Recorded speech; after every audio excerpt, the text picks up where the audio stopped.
Πανκέικ σπανάκι. Νόστιμη ιδέα για πρωινό ή βραδινό.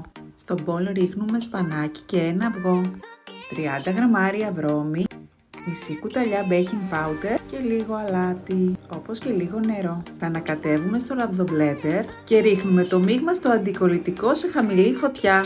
Όταν είναι έτοιμο το αναποδογυρίζουμε. Επαναλαμβάνουμε τη διαδικασία και είναι έτοιμο. Προσωπικά το συνοδεύω με κότατζ, αυγό και ντομάτα. Κάντε μου καρδούλα αν σας άρεσε η ιδέα. Πανκέικ σπανάκι. Νόστιμη ιδέα για πρωινό ή βραδινό.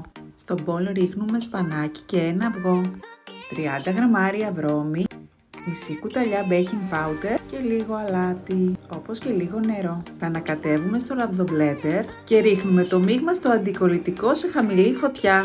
Όταν είναι έτοιμο το αναποδογυρίζουμε. Επαναλαμβάνουμε τη διαδικασία και είναι έτοιμο. Προσωπικά το συνοδεύω με κότατζ,